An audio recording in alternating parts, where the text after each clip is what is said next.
Study IQ IAS, अब तैयारी हुई अफोर्डेबल। दोस्तों, स्टडी IQ के YouTube चैनल पे आप सभी का हार्दिक अभिनंदन है। मेरा नाम है चंदन शर्मा और आज आपके साथ एक इंपॉर्टेंट मुद्दे के बारे में मैं डिस्कस करने जा रहा हूँ।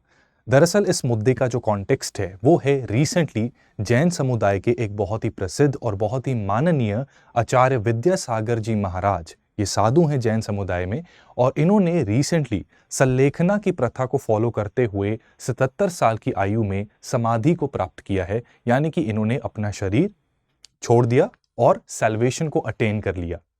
आचार्य विद्यासागर जी महाराज वो आचार्य हैं, वो साधु हैं जिन्हें भारत के प्रधानमंत्री माननीय नरेंद्र मोदी तक फॉलो करते हैं।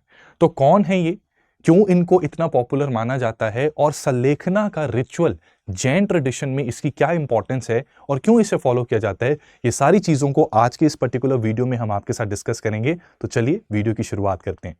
दोस्तों, आचार्य विद्यासागर जी महाराज, जैसा कि मैं बता चुका हूं कि बहुत प्रसिद्ध हैं और अपनी एक्स्ट्रा ऑर्डिनरी स्कॉलरली स्किल्स के लिए पूरे विश्व में विख्यात हैं।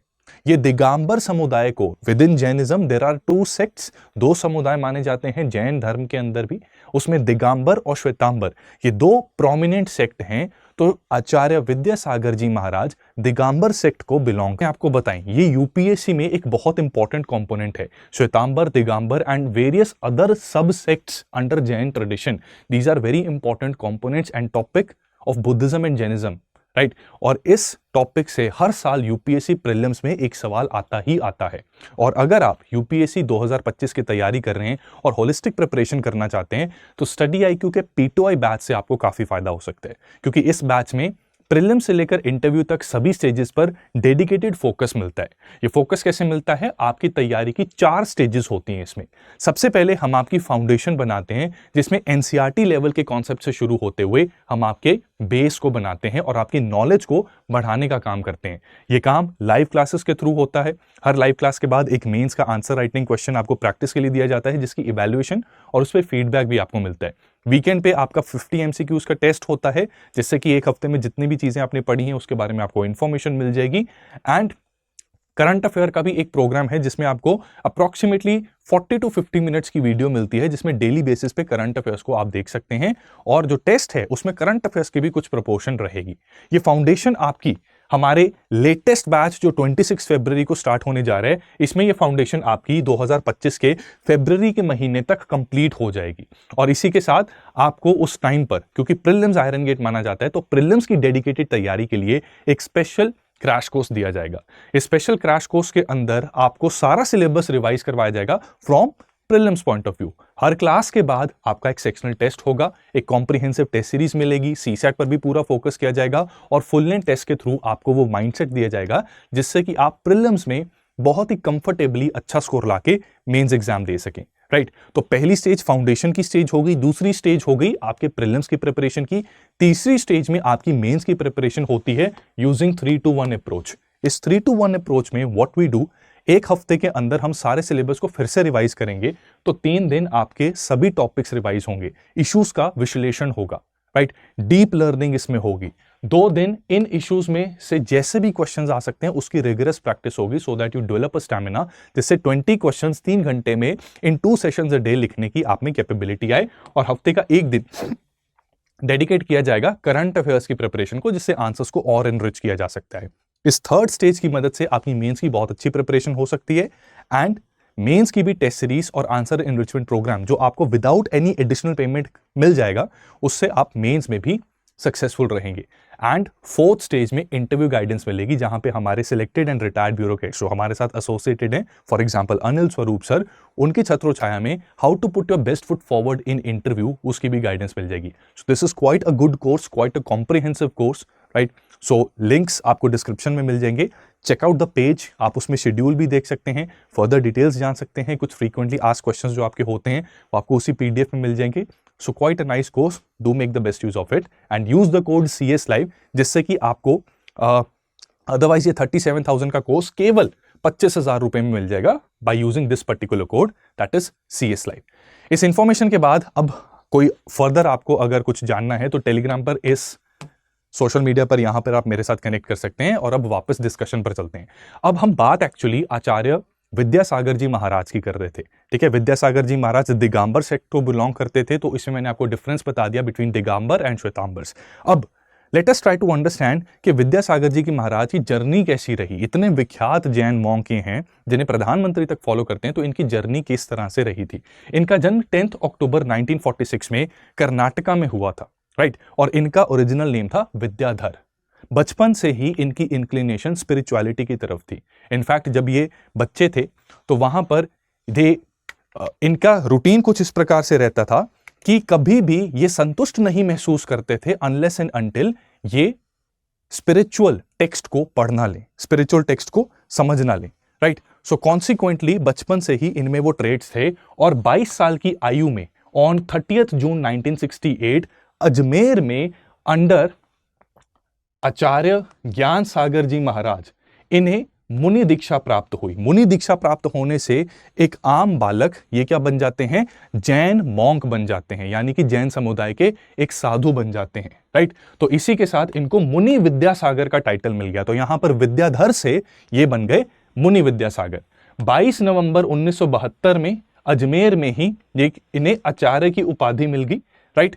एंड 1 जून 1973 में जब गुरुवर श्री ज्ञान सागर जी महाराज ने सल्लेखना को ऑब्जर्व करते हुए, यानी कि सल्लेखना की जो रिचुअल है उसको फॉलो करते हुए जब अपने देह को त्याग दिया, राइट, इस दुनिया को छोड़ दिया, सेल्वेशन अटेन कर ली, तो वहां पर उन्होंने श्री विद्यासागर जी महाराज को बेसिकली आचार्य विद्यासागर को श्री विद्यासागर जी महाराज का टाइटल दिया एंड अपना उत्तराधिकारी चुना, राइट।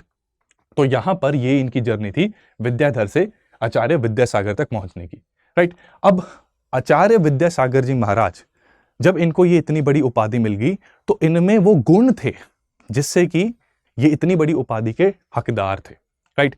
बहुत ज्ञानी होने के कारण इनकी कमांड कई तरह की लैंग्वेजेस में थी, including the knowledge of Prakrit, Sanskrit and various modern languages. और इस नॉलेज की वजह से he was able to write several poems and other literary masterpieces। कुछ इनके prominent literary प्रोडक्ट्स या आउटकम्स रहे हैं, लिटरेरी मास्टरपीसेस रहे हैं, जैसे कि निरंजना शतक, भावना शतक, परिषाद जया शतक, सुनीति शतक, श्रमण शतक एक्सेट्रा। जो सबसे पॉपुलर, सबसे ज्यादा पॉपुलर इनका लिटरेरी मास्टरपीस रहा है उसे कहते हैं मूकमती। मूकमती एक ऐसा मास्टरपीस है बाय आचार्य विद्यासागर जी महाराज जिसे भारत के कई सारे हायर एजुकेशनल इंस्टीट्यूशंस में हिंदी की पोस्ट ग्रेजुएशन के कोर्सेज में भी पढ़ाया जाता है। आप में से अगर किसी ने हिंदी में पोस्ट ग्रेजुएशन कर रखी है तो उसमें आपको मूकमती के बारे में डेफिनेटली पता होगा, राइट। अब स्पिरिचुअलिटी के फील्ड में, स्पिरिचुअलिटी के सेक्टर में तो इनकी बहुत सारी कंट्रीब्यूशन रही और इनके जितने ये लिटरेरी मास्टरपीसेस हैं जैन कम्युनिटी में इनको माना जाता है और इनका आदर किया जाता है। लेकिन इसी के साथ साथ एजुकेशन और वेलफेयर में भी इन्होंने अपनी गतिविधियों से खासकर बुंदेलखंड के रीजन में बहुत ज्यादा कंट्रीब्यूट किया है। अपनी गतिविधियों के माध्यम से इन्होंने बुंदेलखंड रीजन में कई सारे स्कूल्स, हॉस्पिटल्स और कम्युनिटी सेंटर्स बनवाकर वहां के लोगों के जीवन में सुधार और परिवर्तन इनिशिएट करवाया, राइट। अब इसी के साथ पूरी दुनिया में ये विख्यात थे, राइट, बट पिछले कुछ महीनों से, राइट, पिछले काफी देर से ये बीमार चल रहे थे। और जैसा एक साधु के साथ होता है कि उन्हें एक ऐसी सिद्धि की प्राप्ति हो जाती है कि कहीं ना कहीं उन्हें आने वाले समय में जो परिवर्तन आ सकता है उसको भांप लेते हैं वो। तो आचार्य विद्यासागर जी महाराज को शायद ये पता था कि उनका जो रोल था इस धरती पर, इस दुनिया में, वो शायद कंप्लीट होने वाला है एंड सल्लेखना फॉलो करते हुए उन्हें समाधि प्राप्त करने का उनका समय आ गया। तो कॉन्सिक्वेंटली इस साल की 6 फरवरी को उन्होंने अपना उत्तराधिकारी चुना और इसमें अपने एक शिष्य जिनका नाम है नृपक श्रमण मुनि समय सागर जी, इनको अपना उत्तराधिकारी बनाया, राइट। तो कॉन्सिक्वेंटली अब यहां पर सल्लेखना की प्रैक्टिस को फॉलो करते हुए 2:35 पर, ठीक है, 17-18 फरवरी की रात को 2:35 पर आचार्य विद्यासागर जी महाराज ने सल्लेखना प्रथा के हिसाब से अपने देह को त्याग दिया और समाधि की प्राप्ति की। अब ये सल्लेखना क्या होता है? Let us try to understand what sallekhana is, right.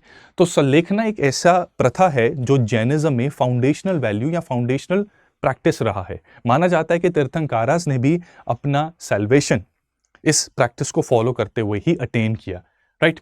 तो सल्लेखना को कई और नामों से भी जाना जाता है, इसे साधु मरण भी कहा जाता है, क्योंकि जैन ट्रेडिशन में जो मॉन्क्स हैं वो अपनी लाइफ जो गिव अप करते हैं या सैल्वेशन की तरफ बढ़ते हैं, समाधि की तरफ बढ़ते हैं, तो वो इस प्रैक्टिस से अटेन की जाती है। सल्लेखना को अगर हम एटिमोलॉजिकली ब्रेक करें, यानी कि इसके शब्दों का अगर विश्लेषण करें, तो ये दो शब्दों से बना है, यानी कि सत्य और लेखन। सत्य लेखन का मतलब होता है अकाउंट ऑफ गुडनेस। तो इस प्रैक्टिस के हिसाब से व्यक्ति या साधु क्या करते हैं कि जब उनका जो भी पर्पस था इस दुनिया में आने का, जब उन्हें लगता है कि वो फुलफिल हो चुका है, उन्होंने सर्व कर लिया जितना कर सकते हैं, अब और उनसे सर्व नहीं हो पाएगा, तो वो ईश्वर में ध्यान लगाते हैं और चिंतन करते हैं बैठ के, ठीक है, मेडिटेट करते हैं, राइट। और इस सब में एक तरीके से अकाउंट ऑफ गुडनेस, यानी कि उन्होंने क्या क्या कर्म से यहां पर कंट्रीब्यूट कर पाए और भगवान की शरण में जाने के लिए खुद को कैसे तैयार करना है, उसके ऊपर वो ध्यान लगाते हैं, राइट। इसमें, इस प्रैक्टिस में ध्यान इस तरह से होता है कि आप फूड और वाटर ये सब छोड़ देते हैं, ठीक है। You slowly give up food and water and start meditating to God, right. और धीरे धीरे बॉडी का, आपको पता है, खाना और पानी जब नहीं मिलेगा तो धीरे धीरे बॉडी के metabolism they stop functioning and basically समाधि की अटेनमेंट हो जाती है। स्पिरिचुअल प्योरिफिकेशन के लिए सल्लेखना को ऑब्जर्व किया जाता है और इसे कई दूसरे नामों से जाना जाता है, जैसे कि संथरा, संन्यास मरण, समाधि मरण या इच्छा मरण, राइट। अब इतिहास में आप सोचेंगे कि इस तरह से केवल शायद साधु ही अपने देह को त्याग सकते हैं, बट ऐसा नहीं है। चंद्रगुप्त मौर्य, इतिहास के पन्नों को अगर हम पलट के देखें तो चंद्रगुप्त मौर्य जैन धर्म को फॉलो करते थे और यहां पर चंद्रगुप्त मौर्य ने अपने देह का त्याग सल्लेखना प्रथा के अकॉर्डिंगली किया, ठीक है। उनको भी समाधि जो है वो सल्लेखना के हिसाब से मिली, राइट। अब इसमें सल्लेखना की प्रैक्टिस जहां जैनिज्म में एक फाउंडेशनल वैल्यू है, वहीं पर ये कंट्रोवर्शियल भी है और काफी सारे लोगों ने इसमें एक आरोप एक तरीके से लगाया है कि ये सोशल इविल है और इसका कंपैरिजन सती प्रथा के साथ किया है। सोशल इविल इसे इसलिए कहा जा रहा है क्योंकि बहुत से लोगों का कहना है कि संथरा में जब परिवार वाले कुछ वृद्ध लोगों का ध्यान नहीं रख सकते ड्यू टू एनी रीजन, तो वो जबरन उनको इच्छा मृत्यु के हिसाब से उनको बेसिकली नहीं, दे डोंट वांट कि उनके जो भी बड़े बुजुर्ग हैं वो उनके साथ रहें क्योंकि ध्यान रखा नहीं जाएगा, तो एक तरीके से जबरन उनके ऊपर संथरा इंपोज किया जाता है, सल्लेखना करवाया जाता है and they are made to leave this world, right. तो इसी के चलते 2006 में जयपुर में मौजूद एक एक्टिविस्ट और लॉयर निखिल सोनी ने राजस्थान हाईकोर्ट में आर्टिकल 226 ऑफ आवर कॉन्स्टिट्यूशन के अकॉर्डिंगली एक रिट पिटीशन फाइल की। आर्टिकल 226 हमारे भारत के संविधान में हाई कोर्ट्स को यह पावर देता है कि वो अपनी ज्यूरिस्डिक्शन में रिट को लागू करवा सकें, यानी कि कोई भी, मान लीजिए कि पब्लिक इंटरेस्ट में अगर उन्हें कोई ऑर्डर्स निकालने हैं तो उनको वो लागू करवा सकते हैं। जब ये केस हाईकोर्ट में गया तो तर्क वितर्क हुए, उसमें आर्टिकल 25 वर्सेस आर्टिकल 21, इन दोनों आर्टिकल्स में बैलेंस कैसे बनाया जाए इसके ऊपर डिबेट चली। Article 25 freedom of conscious and free profession, practice and propagation of religion के बारे में बात करता है, ठीक है। तो यहां पे संथरा क्योंकि रिलीजियस प्रैक्टिस मानी जा रही है, तो आर्टिकल 25 के हिसाब से a person should be free to observe that practice, जबकि कहा जा रहा था कि क्योंकि कई लोगों से जबरन ये संथरा करवाया जाता है या सल्लेखना करवाया जाता है, तो इसलिए ये आर्टिकल 21 की वायलेशन है। राजस्थान हाईकोर्ट ने सभी तर्क वितर्क को सुनकर यह निर्णय लिया कि सल्लेखना को बैन कर दिया जाए और इसे क्रिमिनल ऑफेंस की तरह करार कर दिया, यानी कि section 309 and 306 of Indian penal code के अकॉर्डिंगली राजस्थान हाईकोर्ट ने यह जजमेंट दी कि सल्लेखना दंडनीय होगा। Section 306 and 309 they deal with abetment and commitment of suicide, right. तो सल्लेखना को सुसाइड के साथ इक्वेट कर दिया गया और सती प्रथा की तरह यह माना गया कि जबरन इंपोज किया जा रहा है। कॉन्सिक्वेंटली जैन मॉन्क्स इससे खुश नहीं थे और उन्होंने सुप्रीम कोर्ट को अप्रोच किया, जहां पर 2015 में सुप्रीम कोर्ट ने अपनी जजमेंट दी और वहां पे इन्होंने कहा कि अनलाइक सती, जहां पर जबरदस्ती एक तरीके से महिला को, राइट, उनके हस्बैंड की डेथ हो जाती है तो महिला को जबरदस्ती अपने हस्बैंड की चिता के साथ जलना पड़ता है, यहां पर मॉन्क्स जबरन ये नहीं कर रहे, ठीक है, वो खुद से खाना पीना छोड़ रहे हैं, राइट। एंड सेकेंडली यहां पर संथरा एंड सल्लेखना आर्टिकल 25 के हिसाब से जैनिज्म में एक फाउंडेशनल प्रैक्टिस ये एक्सेप्ट की गई। सो कॉन्सिक्वेंटली 2015 में सुप्रीम कोर्ट ने राजस्थान हाईकोर्ट के निखिल सोनी केस में जो जजमेंट दी थी उसके ऊपर प्रतिबंध लगा दिए, यानी कि उसके ऊपर स्टे ऑर्डर्स लगा दिए और आज की डेट में sallekhana is not equated with suicide, right, it is a religious practice, right. Followed by monks, right. Rigorous practice है, बहुत डिफिकल्ट प्रैक्टिस है, right. It is followed by monks, जिसमें खाना और पानी बंद करके धीरे धीरे जो साधु हैं अपने शरीर का त्याग करते हैं, राइट। तो यहां पर भी जो स्टार्टिंग में इमेज दिखाई थी, इस इमेज में भी आप देख सकते हैं कि किस तरह से आचार्य श्री विद्यासागर जी महाराज, उन्होंने धीरे धीरे संतरा ऑब्जर्व करते हुए अपने शरीर को त्याग दिया। और जैसे ही उनके प्रीचर्स को, उनके डिसाइपल्स को पता लगा कि 2:35 17-18 फरवरी की रात में उन्होंने समाधि अटेन कर लिए, तो उनके दर्शन करने काफी लोग आए, ठीक है। पिछले साल माननीय प्रधानमंत्री श्री नरेंद्र मोदी ने भी इनका आशीर्वाद लिया था। And this is all about sallekhana, Acharya Shri Vidyasagar ji Maharaj and certain excerpts about Digambar and Shwetambar sect. तो इससे रिलेटेड जो लोग यूपीएससी की तैयारी कर रहे हैं उनके लिए एक सवाल, सल्लेखना के कॉन्टेक्स्ट में 3 स्टेटमेंट्स आपके सामने यहां पर दी गई हैं। इसका करेक्ट आंसर बिना कहीं देखे मैं चाहूंगा आप कॉमेंट सेक्शन में लिखें। 2 मिनट लगा सकते हैं आप इसको पढ़ने में, एंड करेक्ट आंसर को कमेंट सेक्शन में लिख सकते हैं, राइट। पहली स्टेटमेंट कह रही है कि it is a ritualistic practice observed bye Buddhist Monks wherein they voluntarily give up food and water slowly and slowly leave their body। तो इसमें बुद्धिस्ट मॉन्क्स नहीं, जैन मॉन्क्स फॉलो करते हैं। तो पहली स्टेटमेंट गलत हो जाती है। सेकंड कह रहे हैं Samrat Ashok Maurya attained salvation by observing sallekhana. देखो, अशोक बुद्धिज्म को फॉलो करते थे, चंद्रगुप्त मौर्य जैनिज्म को फॉलो करते थे, और इन दोनों के बीच में एक और सम्राट आते हैं, वो कौन है? बिंदुसार। बिंदुसार किसको फॉलो करते थे? आजीविका सेक्ट को, ठीक है। तो ये जो 3 जनरेशंस मौर्यन एम्पायर में हम देख सकते हैं, ये तीनों अलग अलग रिलीजन्स को फॉलो करती थी, ठीक है। तो सम्राट अशोक सल्लेखना इन्होंने ये ऑब्जर्व नहीं किया था, जैनिज्म में विश्वास रखते थे। ये स्टेटमेंट भी गलत हो जाती है। Practice of sallekhana was banned by Rajasthan high court in Nikhil Soni case and was termed as criminal offence under section 306 and 309 of Indian penal code. ये ट्रू है, ठीक है। केवल एक ही स्टेटमेंट ट्रू है, इसलिए आंसर हमारा ऑप्शन ए बन गया। उम्मीद करता हूं ये आपको वीडियो इंफॉर्मेटिव लगा।